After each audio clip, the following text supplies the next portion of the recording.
বন্ধুগণ, আমি অন্তর্বর্তীকালীন সরকারকে বলবো, খবরদার, হিন্দুত্ববাদ এদেশের মানুষ পছন্দ করে না। হিন্দুরা হিন্দুদের ধর্ম নিয়ে থাকবে। 90% মুসলিম জাতিসত্তার সন্তানদের উপর, আগামী প্রজন্মের উপর হিন্দুত্ববাদ চাপিয়ে দেওয়ার ষড়যন্ত্র আমরা অতীতেও বরদাস্ত করি নাই, ভবিষ্যতেও বরদাস্ত করব না।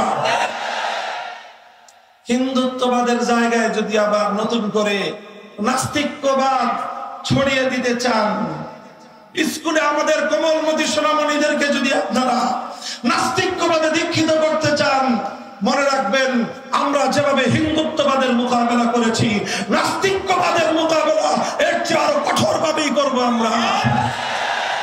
পরিণাম কি হবে ভাববার সময় আমাদের নাই। ইসলামের প্রশ্নে, দেশ এবং মানবতার প্রশ্নে মাথায় কাফনের কাপড় বেঁধে আমরা রাস্তায় নামিনি। বহুবার এই ইতিহাস আমরা রচনা করেছি। আমরা জানি ইসলাম জিন্দা হতা হ্যায় হর কারবালা কে বাদ। যখন আমার সন্তানের রক্ত ঝরবে, যখন আমার রক্ত ঝরবে, সেই ইমানদার শহীদের রক্তের উপরই ইসলাম নামক বৃক্ষটি গড়ে উঠবে। আমরা বলতে চাই, নাস্তিক্যবাদ আমরা দেখতে চাই না। শিক্ষা কমিশন আপনারা ভেঙে দিয়েছেন, জাতীয় গণমাধ্যমে সংবাদ ছেপেছে, এতটুকু আমরা স্বাগত জানাই। কিন্তু মনে রাখবেন, এখানে আমার বক্তব্য, আমাদের কথা শেষ নয়। আমরা শিক্ষা কমিশনের শেষ পরিণাম পর্যন্ত গভীর পর্যবেক্ষণ করব। চিহ্নিত কোন ইসলাম বিদ্বেষীকে বাংলাদেশের শিক্ষা কমিশনে বরদাস্ত করব না আমরা। নিরপেক্ষ সাধারণ মানুষ যারা আছেন তাদেরকে দিয়ে শিক্ষা কমিশন গঠন করুন। আমরা বলি না আমাদের আলেম ওলামাদেরকে দিয়ে শিক্ষা কমিশন করে ফেলুন।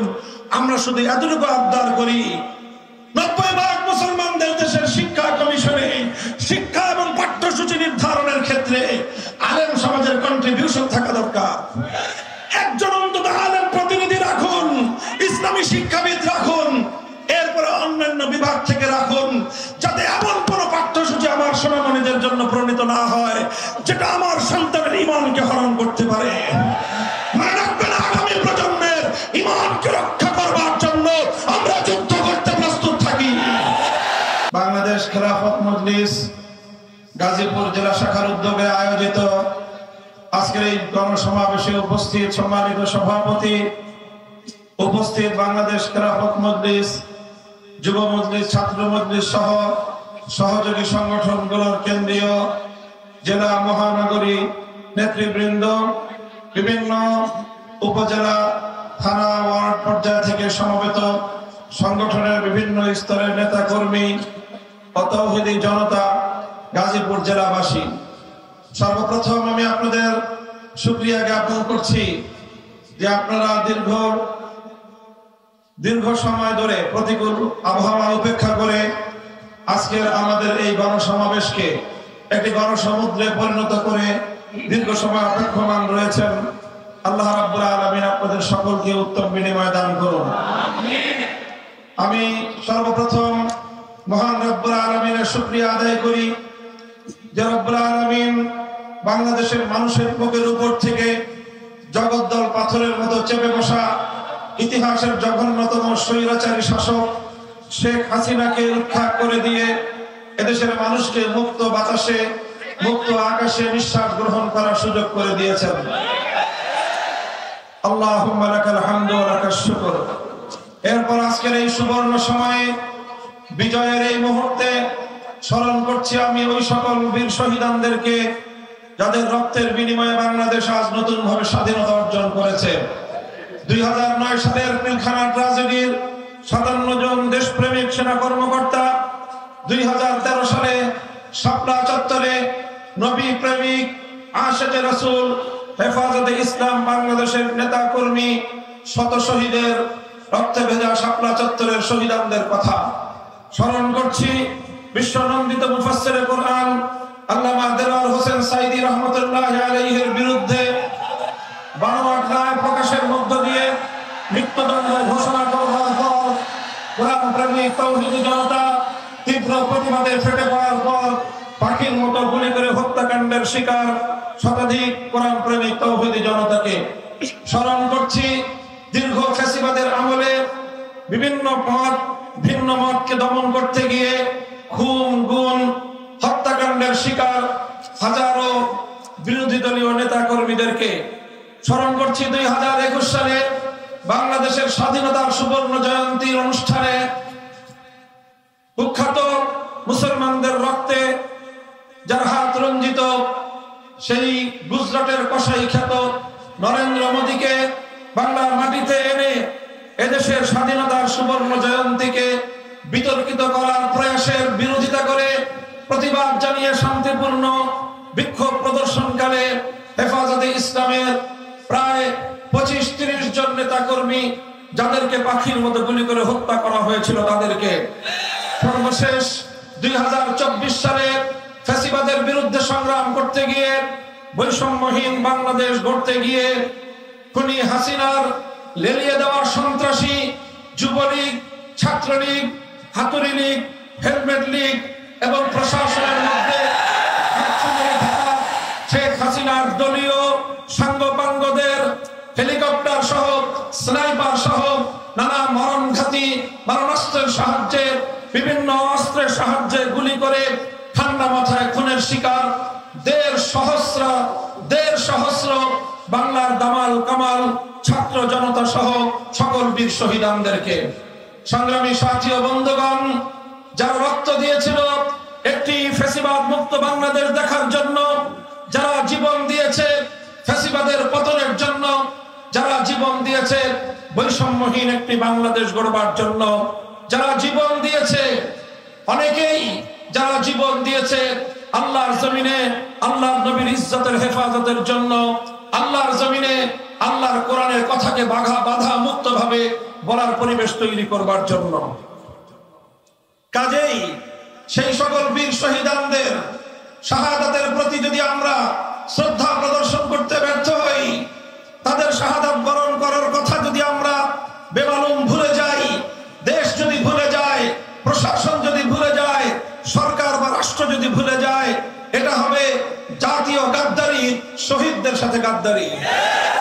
যে কোনো মূল্যে এই সকল বীর শহীদানদেরকে আমাদের স্মরণ রাখতে হবে। তাদের যে আত্মত্যাগের যে উদ্দেশ্য ছিল বৈষম্যহীন জুলুম মুক্ত একটি সমাজ আমাদেরকে গড়তেই হবে। সংগ্রামী সাথী ও বন্ধুগণ, আমি মঞ্চে দাঁড়িয়ে স্মরণ করিয়ে দিতে চাই এবং সতর্ক করতে চাই একটি বিষয়ে, বিশেষ করে আগস্ট বিপ্লবের সেই সম্মুখ সমরের সংগ্রামী ছাত্র জনতাকে এবং এদেশের আলেম সমাজ, দায়িত্বশীল সমাজকে একটি কথা আমি স্মরণ করিয়ে দিচ্ছি বারবার। স্বাধীনতা অর্জন করা যতটা কঠিন, স্বাধীনতা রক্ষা করা তার চেয়েও বেশি কঠিন। আর বিশেষভাবে এই দেশের মানুষের একটি তিক্ত অভিজ্ঞতা রয়েছে, সে কারণে আমাদেরকে স্বাধীনতা অর্জন করার পর, বিজয় অর্জন করার পর সেই বিজয় ছিনতাইকারীদের হাত থেকে রক্ষা করবার জন্য আমাদেরকে অনেক বেশি মনোনিবেশ করতে হবে। আমরা দেখেছি 1971 সালে যখন এই স্বাধীন বাংলাদেশের অভ্যুদয় ঘটে, স্বাধীন বাংলার এই মানচিত্র খুব অল্প সংগ্রামের মধ্য দিয়ে আমরা অর্জন করিনি। এই বাংলার মানচিত্র আমাদেরকে পেতে গিয়ে তিনটি আধিপত্যবাদের বিরুদ্ধে লড়াই করতে হয়েছিল। আমাদেরকে লড়তে হয়েছিল 200 বছরের ব্রিটিশ বেনিয়া সাম্রাজ্যবাদী শক্তির বিরুদ্ধে। আমাদেরকে লড়তে হয়েছিল সেই 1905 সাল থেকে 1947 সাল পর্যন্ত পশ্চিমবঙ্গের দাদাবাবুদের বিরুদ্ধে, যারা পূর্ববঙ্গের মুসলিম সভ্যতা এবং ইসলামী জাতিসত্তার বিরুদ্ধে ঘোরতর বিরোধী ছিল। সাম্প্রদায়িক রবীন্দ্রনাথ ঠাকুরদের নেতৃত্বে যারা এই পূর্ববঙ্গের মুসলমানদের উত্থানের বিরুদ্ধাচরণ করেছিল, তারা এর বিরুদ্ধে লড়াই করে পশ্চিম বাংলার খবরদারি মুক্ত একটি পূর্ব বাংলা 1947 সালে গঠন করতে হয়েছিল। আর তৃতীয় সংগ্রাম ছিল পশ্চিম পাকিস্তানি খান পাঠানদের বিরুদ্ধে। আমরা যাদেরকে বলেছিলাম তোমরা আমাদের ভাই, আমরা তোমাদের ভাই হতে চাই, তারা আমাদেরকে বলেছিল তোমরা বাঙালি, তোমরা হবে আমাদের দাস, আমরা হব তোমাদের প্রভু। আমরা পরিষ্কার বলে দিয়েছিলাম আমরা মুসলমান, আমাদের একমাত্র প্রভু আরশের মালিক। এই জমিনে আমাদের বন্ধু থাকতে পারে, কোনো প্রভু থাকতে পারে না। আমাদের উপর যদি কেউ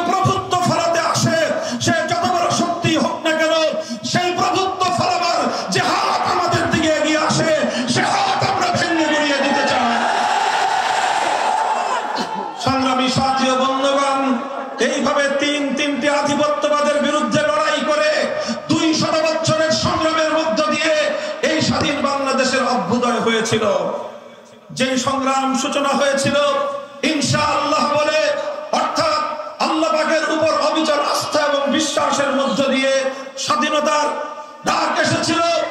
আর এই স্বাধীনতার কমিটমেন্ট ছিল, জাতির সঙ্গে অঙ্গীকার ছিল, কোরআন সুন্নাহ বিরোধী কোন আইন এদেশে তৈরি করা হবে না। আমি ইতিহাসের রেফারেন্স বলছি, 1970 সালের জাতীয় নির্বাচনের আমি সেই ইশতেহারের কথা বলছি, যে ইশতেহারে কোরআন সুন্নাহ বিরোধী কোন আইন তৈরি না করবার অঙ্গীকার করা হয়েছিল এই জাতির সঙ্গে। এরপরে আমরা কি দেখলাম? এরপরে দেখলাম আমরা মিথ্যাচারের ইতিহাস, এরপরে আমরা দেখলাম আমাদের বিজয়কে ছিনতাই করবার ইতিহাস, এরপরে আমরা দেখলাম হাজারো শহীদের রক্তের সঙ্গে বেঈমানি করবার ইতিহাস, এরপরে আমরা দেখলাম স্বাধীন বাংলা করবার জন্য 200 বছরের আধিপত্যবাদ বিরোধী সংগ্রামে হাজারো লাখো রক্তদানকারী আত্মদানকারী সকল শহীদদের রক্তের সঙ্গে গাদ্দারির ইতিহাস। আমরা দেখলাম 1971 সালের 16ই ডিসেম্বর বিজয় অর্জন করবার অল্প কিছুদিনের মধ্যেই এই সকল শহীদদের আত্মার সঙ্গে গাদ্দারি করা হলো। বাংলার হাজার বছরের ইতিহাস এবং ঐতিহ্যকে দুপায়ে নিষ্পিষ্ট করা হলো। আর বাংলাদেশের মানুষের অভিপ্রায়কে তুড়ি মেরে উড়িয়ে দিয়ে বৃদ্ধাঙ্গুলি প্রদর্শন করে ভিন্ন আরেকটি রাষ্ট্রের সংবিধানের মূলনীতিগুলোকে একটি প্রেসক্রিপশনের মাধ্যমে এই 7 কোটি বাংলাদেশের মুসলিম জাতিসত্তার নবগঠিত রাষ্ট্রের সংবিধানের মূলনীতি হিসেবে আখ্যায়িত করে একটি নতুন সংবিধান এবং 72-এর চেতনার মাধ্যমে 71-এর চেতনাকে হাইজ্যাক করা হলো। সংগ্রামী সাথী ও বন্ধুগণ, এটি একটি নির্মম ইতিহাস, এটি একটি ছিনতাইয়ের ইতিহাস, এটি একটি জাতির বিজয়কে ছিনিয়ে নেওয়ার ইতিহাস, এটি একটি হাইজ্যাকের ইতিহাস। 1971-এর চেতনাকে 72-এর চেতনার মাধ্যমে গিলে খাওয়ার ইতিহাস। আমরা স্পষ্ট ভাষায় বলতে চাই, বাংলাদেশ 71 সালে স্বাধীনতা লাভ করেছিল, 72 সালে নয়। যারা দীর্ঘ অর্ধ শতাব্দীকাল পর্যন্ত 72-এর চেতনার মাধ্যমে আমাদের 71-এর চেতনাকে দমিয়ে রেখেছে, তাদের বিরুদ্ধে 2024 সালে নতুন স্বাধীনতার যুদ্ধ হয়েছে। কাজেই এই যে 1971 সালের এই নির্মম ঘটনা, এই দুঃখজনক ঘটনা থেকে আজকে 2024 সালের 5ই আগস্টের নতুন আখ্যায়িত স্বাধীনতাকে রক্ষা করবার জন্য বিজয়ী ছাত্র জনতাকে, আলেম সমাজকে, দেশপ্রেমিক জনতাকে ঐক্যবদ্ধ থাকতে হবে। যে কোনো মূল্যে ষড়যন্ত্রকারীদের চক্রান্ত রুখে দিতে হবে। পতিত স্বৈরাচারী সরকার এবং তার দোসররা কিন্তু বসে নাই। ভীরু কাপুরুষের মতো পালিয়ে যাওয়া, ভীরু কাপুরুষের মতো পালিয়ে গিয়ে বাংলাদেশের মান সম্মানকে বিশ্ব দরবারে ধুলোয় মিশিয়ে দেওয়া শেখ হাসিনা এবং তার দোসররা কিন্তু বসে নাই। প্রশাসনের বিভিন্ন জায়গায়, বিভিন্ন গুরুত্বপূর্ণ চেয়ারে এখনো ঘাপটি মেরে বসে আছে তাদের পতিত স্বৈরাচারের অনেক দোসর, তাদের লেসপেন্সার, তাদের অনেক দালাল গোষ্ঠী এখনো বসে আছে। আর বাংলাদেশকে আগস্ট বিপ্লবের বিরুদ্ধে নতুন এক ধারায় পরিচালিত করবার ষড়যন্ত্র চক্রান্ত করছে।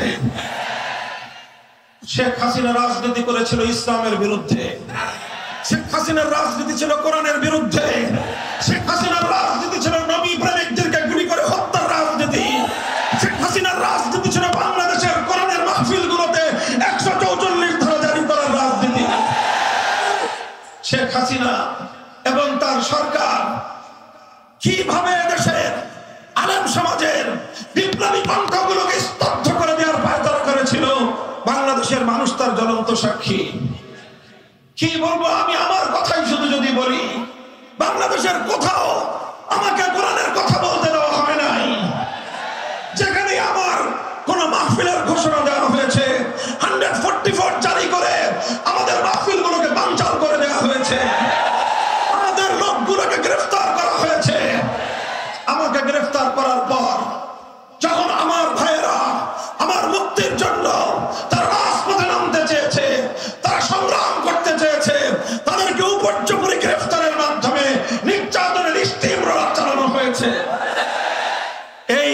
নেতাদের এই রাজবাড়ী মাঠে আমার মুক্তির জন্য কোন একটি সমাবেশ করার অনুমতি চেয়ে আমরা পাইনি। আল্লাহ পাক রব্বুল আলামিন আজ সে মাটিতে মুক্ত পরিবেশে শান্তিপ্রিয় সমাবেশ করার তৌফিক আল্লাহ আমাদেরকে দান করেছেন। আমরা প্রতিশোধের রাজনীতি করতে চাই না। আমাদের প্রতিশোধ হবে আদর্শের মাধ্যমে, আমাদের প্রতিশোধ হবে আল্লাহর কোরআনের জয়গান গাওয়ার মধ্য দিয়ে। আমরা স্বাধীন বাংলাদেশে আমরা স্বাধীনভাবে আল্লাহর কোরআনের কথা বলবো। যারা কোরআনের কথা শুনতে পছন্দ করেন না, আপনাদেরকে বলে দেই, আপনাদের আপার মতো আপনাদের জন্য সীমান্তের দুয়ার খোলা আছে, চলে যেতে পারেন অন্য কোথাও। এই শাহজালালের বাংলাদেশ, সামাদ্দমের বাংলাদেশ, খানজাহানের বাংলাদেশ, হাফিজ হুজুরের বাংলাদেশ, শাইখুল হাদিসের বাংলাদেশ, মুফতি আমিনের বাংলাদেশ, আল্লামা আহমদ শফির বাংলাদেশ, জুনায়েদ বাবুনগরীর বাংলাদেশ, মহিবুল্লাহ বাবুনগরীর বাংলাদেশে কোরআনের কথা বলবো। সহ্য না হলে বাংলাদেশ ছেড়ে চলে যাও।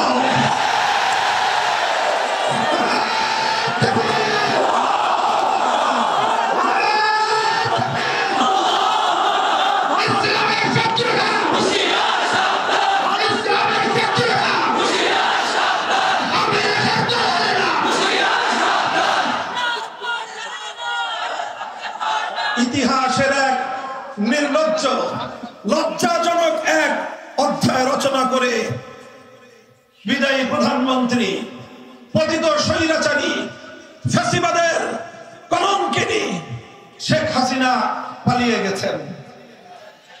আমার দুঃখ এবং আফসোস হয় ওই সকল আওয়ামী লীগের নেতা কর্মীদের জন্য যারা দীর্ঘদিন ধরে রাজনীতি করেছেন। তাদের মধ্যে কিছু ভালো মানুষ আছেন যারা শান্তিপ্রিয় ভাবে ভিন্ন মতের প্রতি শ্রদ্ধা প্রদর্শন করে রাজনীতি করতে চান। তাদের জন্য আমার এ কারণে আফসোস হয়, তারা ভবিষ্যতে কোন মুখে আওয়ামী লীগের নাম বলবে আর কোন মুখে শেখ হাসিনার নাম বলবে। কারণ আফসোসটা এই জন্য হয় যে তাদের নেত্রী আজ তাদের সামনে যে দৃষ্টান্ত উপস্থাপন করলেন, বাংলাদেশে আমরা দেখেছি জনপ্রতিরোধের মুখে, বিরোধী পক্ষের আন্দোলন সংগ্রাম এবং অভ্যুত্থানের মুখে অনেক সরকারের পতন ঘটেছে। 1990 সালের গণ অভ্যুত্থানের মধ্য দিয়ে জেনারেল হোসেন মোহাম্মদ এরশাদের সরকারের পতন ঘটেছিল। এরশাদ কি করেছিলেন? তিনি পদত্যাগ করে তিনি আত্মসমর্পণ করেছিলেন, কারারুদ্ধ হয়েছিলেন, বছরের পর বছর জেল খেটেছেন, কিন্তু দেশের জনগণকে ছেড়ে দলের নেতা কর্মীদেরকে অরক্ষিত অবস্থায় রেখে দেশ ছেড়ে পালিয়ে যাননি। বেগম খালেদা জিয়া তিনিও বিরোধী পক্ষের অমত এবং আন্দোলনের মুখে গদি ছাড়তে বাধ্য হয়েছেন।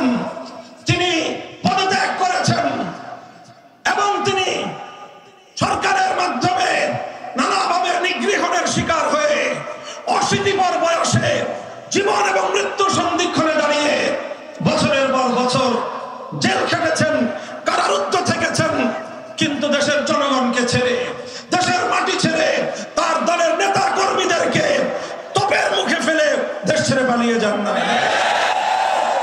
আওয়ামী লীগের বিবেকবান লোকদেরকে আমি জিজ্ঞাসা করব, আপনাদের নেত্রী কাজটা করলো কি?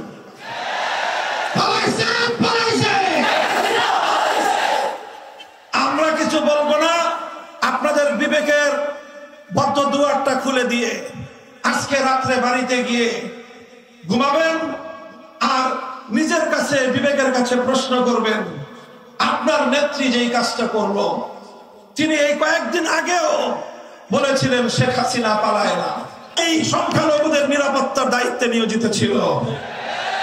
বাংলাদেশের 5ই আগস্টের পর কোথাও সংখ্যালঘু নির্যাতনের কোনো ঘটনা নাই। কারণটা কি? আগে কেন ঘটতো? কারণ আগে এই শেখ হাসিনা এবং তার দোসরদের রাজনীতির অন্যতম হাতিয়ার ছিল সংখ্যালঘু ইস্যুকে রাজনীতির হাতিয়ার হিসেবে ব্যবহার করা। আমি বলি, তারা রাতের অন্ধকারে কালনাগিনী হয়ে সংখ্যালঘুদেরকে ছোবল মারত, দিনের আলোয় আবার তারাই ওঝা হয়ে ঝাড়তে আসতো। যতগুলো হিন্দু পরিবারের উপর হামলার ঘটনা আছে, যতগুলো মন্দির ভাঙার ঘটনা আছে, নিরপেক্ষ তদন্ত হলে বেরিয়ে আসবে এগুলোর সঙ্গে আওয়ামী সরকারের দোসররাই জড়িত ছিল। এখন আর সেই নাটকের নায়ক নায়িকারাও নাই, বাংলাদেশের সংখ্যালঘু নির্যাতনের নাটকও নাই। ওরা আবার পেতে আছে, সুযোগ খুঁজছে, আবার সংখ্যালঘুদেরকে অন্ধকারে এসে সাবোটাজ করবে, সংখ্যালঘুদেরকে বাড়িঘরে অগ্নিসংযোগ করে আবার বাংলাদেশে সাম্প্রদায়িকতার 20 বাষ্প ছড়িয়ে দেওয়ার পায়তারা চালাচ্ছে। আমি সংখ্যালঘু ভাইদেরকে বলি, ইসলাম এক উদারতার ধর্ম। ইসলাম সংখ্যালঘুদের সর্বোচ্চ নিরাপত্তা দেওয়ার ধর্ম। আল্লাহর নবী যেভাবে সংখ্যালঘুদেরকে তাদেরকে নিরাপত্তা দিয়েছেন, কিয়ামত পর্যন্ত কোন নেতা, কোন ধর্ম প্রনেতা, কোন সামাজিক নেতা আমার নবীর মতো সংখ্যালঘুদের নিরাপত্তা নিশ্চিত করতে পারবে না। সংগ্রামী সাথী ও বন্ধুগণ, সংখ্যালঘুদের অধিকারের পাশাপাশি মনে রাখতে হবে 200 বছরের আমাদের সংগ্রাম ছিল বাঙালি মুসলিম একটি জাতিসত্তা গড়ে তোলা। কাজেই 90% মুসলমানের, 90% মুসলিম জাতির যদি তাদের সেন্টিমেন্টের প্রতি, তাদের ধর্মীয় আবেগ অনুভূতির প্রতি শ্রদ্ধা প্রদর্শন না করা হয়, কোনোদিনও বাংলাদেশ এগিয়ে যেতে পারবে না। কাজেই আজকে অন্তর্বর্তীকালীন সরকারকেও আমরা একটি কথা বলে দিতে চাই, আমরা আপনাদেরকে সহযোগিতা করতেছি। আন্দোলনে ছিলাম আমরা, সংগ্রামে ছিলাম আমরা, কারারুদ্ধ হয়েছিলাম আমরা, 13 সাল থেকে 21 সাল পর্যন্ত রক্ত দিয়েছি আমরা, শাহাদাতের রক্ত দিয়ে ধৌত করেছি বাংলার এই রাব্বিস্থানের রাজপথ। আমরা সব জায়গায় ছিলাম এবং বিজয়ের পরে আমরা সংখ্যালঘুদেরকে পাহারা দিয়েছি। আমরা চাঁদাবাজ মাস্তানদের হাত থেকে ব্যবসায়ীদের নিরাপত্তা দেওয়ার চেষ্টা করেছি। আজও পর্যন্ত আপনাদের সহযোগিতায় নিরলসভাবে আমরা কাজ করে যাচ্ছি, ভবিষ্যতেও আমরা কাজ করে যাওয়ার ইচ্ছা রাখি। তবে শুধু আমাদের একতরফা ইচ্ছা দিয়ে হবে না, আমাদের সহযোগিতা পাওয়ার জন্য আপনাদের ইচ্ছা থাকতে হবে। আমি একটা কথা বলেছিলাম, আমরা গায়ে পড়ে সহযোগিতা করতে চাই।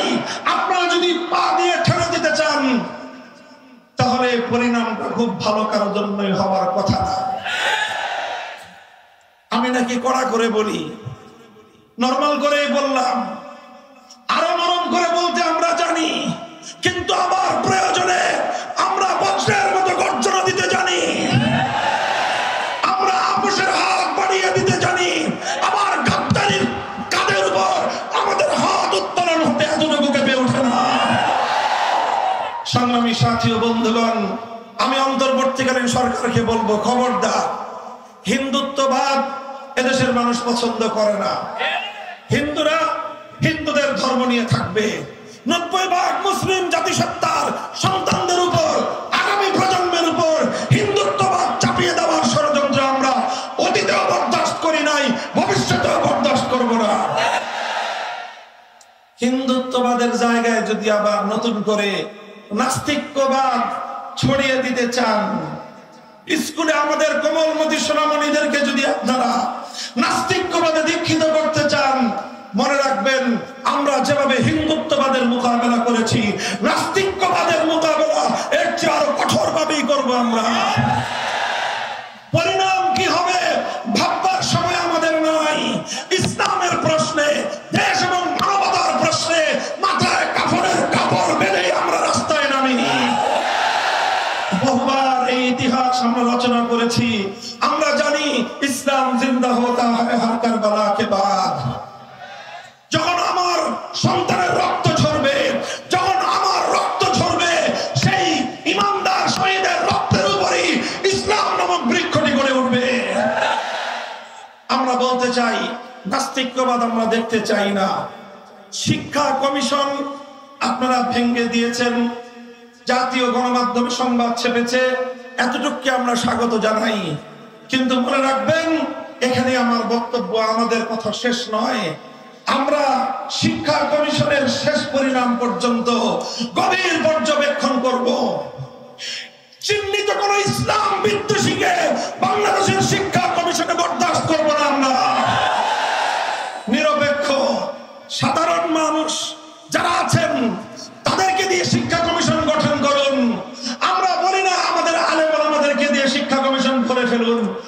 শুধু এতটুকু আবদার করি, 90% মুসলমানদের দেশের শিক্ষা কমিশনে শিক্ষা এবং পাঠ্যসূচি নির্ধারণের ক্ষেত্রে আলেম সমাজের কন্ট্রিবিউশন থাকা দরকার। একজন অন্তত আলেম প্রতিনিধি রাখুন, ইসলামী শিক্ষাবিদ রাখুন, এরপরে অন্যান্য বিভাগ থেকে রাখুন, যাতে এমন কোন পাঠ্যসূচি আমার সোনামণিদের জন্য প্রণীত না হয় যেটা আমার সন্তানের ঈমানকে হরণ করতে পারে। মনে রাখবেন, আগামী প্রজন্মের ঈমানকে রক্ষা করবার জন্য আমরা যুদ্ধ করতে প্রস্তুত থাকি। আরেকটা কথা, এটাই আমার সর্বশেষ পয়েন্ট। আন্তর্জাতিক মানবতা বিরোধী যে আন্তর্জাতিক মানবতা বিরোধী দমন, মানবাধিকার বিরোধী দমন যে আইন, সেই দমন আইনের সংস্কারের মাধ্যমে নতুন কিছু ধারা অন্তর্ভুক্ত করার প্রস্তাবনা এসেছে। তার মধ্যে 3টি ইস্যু খুব স্পর্শকাতর। 1 নম্বর, ট্রান্সজেন্ডারের নামে সমকামিতাকে বাংলাদেশে বৈধতা দেওয়ার পায়তারা চলছে। 2 নম্বর, ম্যারিটারিয়াল রেপ, বৈবাহিক ধর্ষণের আখ্যা দিয়ে স্ত্রীর উপর আল্লাহ প্রদত্ত স্বামীর অধিকার খর্ব করবার পায়তারা চলছে। 3 নম্বর, জোরপূর্বক গর্ভধারণ ইত্যাদি শিরোনামে আল্লাহ প্রদত্ত প্রতিটি দম্পতির স্বাভাবিক নরমাল সম্পর্ককে বিঘ্নিত করে প্রতিটি দম্পতির মধ্যে ঘরে ঘরে অশান্তির আগুন জ্বালিয়ে দেওয়ার পায়তারা করছেন। মনে রাখবেন, আল্লাহ প্রদত্ত প্রতিটি দম্পতির যে অধিকার, সেই অধিকার যদি হাত দেওয়ার চেষ্টা করেন, আমরা আমাদের পরিণামের কথা চিন্তা করার সুযোগ পাবো না। সে হাত আমরা ভেঙে গুড়িয়ে দিতে উদ্যত হব। 3 নম্বর ইস্যু হলো, ভারতে একের পর এক ঘটনা ঘটছে, আমার নবীর ইজ্জতের বিরুদ্ধে কটূক্তি করা হচ্ছে।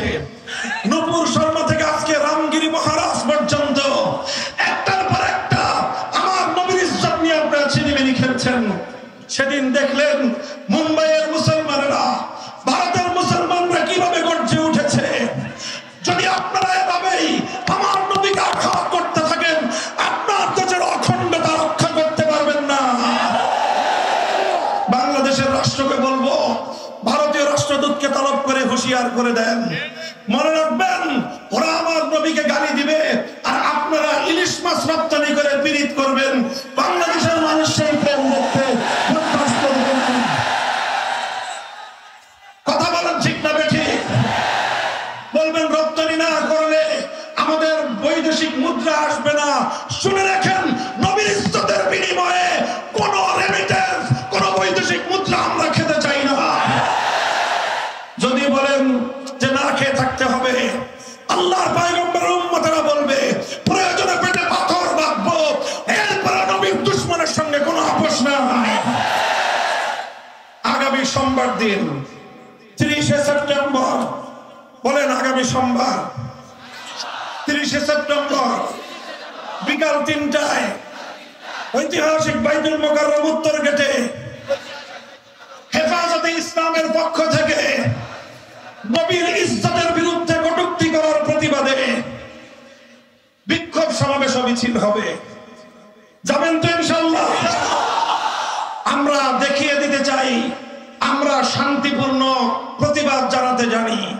আমরা দেখিয়ে দিয়েছি আমাদের নবীর ইজ্জতের হেফাজতের জন্য শাপলা চত্বরের পিচ ধরা রাস্তাকে বুকের রক্ত দিয়ে রঞ্জিত করতে আমরা জানি। আল্লাহ পাক তৌফিক দান করুন। আখেরি পয়গাম, আল্লাহর জমিনে যদি আপনারা বৈষম্যহীন পূর্ণাঙ্গ ইনসাফপূর্ণ সমাজ কায়েম করতে চান, মানব রচিত তন্ত্র মন্ত্র দিয়ে সম্ভব নয়। এজন্য আল্লাহ প্রদত্ত এক রাজনৈতিক বন্দোবস্তের প্রয়োজন, আর সেই রাজনৈতিক ব্যবস্থার নাম হলো খেলাফতের রাজনীতি। আমরা সেই খেলাফত বাস্তবায়ন করার জন্য একটি শপথে বলিয়ান হতে চাই। আপনারা আমাদের সঙ্গে আল্লাহর জমিনে আল্লাহর খেলাফত কায়েমের সংগ্রামে কারা কারা যোগদান করবেন? আল্লাহ পাক আপনাদেরকে কবুল করুন। বাংলাদেশ খেলাফত মজলিস, যুব মজলিস, ছাত্র মজলিস সহ আমাদের সংগঠনগুলোতে আপনারা শামিল হন। ইনশাআল্লাহ দেখা হবে রাজপথে, কথা হবে স্লোগানে স্লোগানে। খোদার আকাশ, খোদার জমিন, করব গায়েব খোদার দিন। ধর্ম বর্ণ ভিন্ন মত, সবার জন্য খেলা। করলাম। ওয়া আখিরু দাওয়ানা আলহামদুলিল্লাহি রাব্বিল আলামিন। বাংলাদেশ জিন্দাবাদ, বাংলাদেশ খেলাফত মজলিস জিন্দাবাদ। নাসরুম মিনাল্লাহি ওয়া ফাতহুন করিব। সুবহানাল্লাহি ওয়া বিহামদিহি, সুবহানাকা আল্লাহুম্মা ওয়া বিহামদিকা, আশহাদু আন লা ইলাহা ইল্লা আনতা, আস্তাগফিরুকা ওয়া আতুবু ইলাইক। আল্লাহুম্মা আমিন বিরহমাতিকা ইয়া আরহামার রাহিমিন।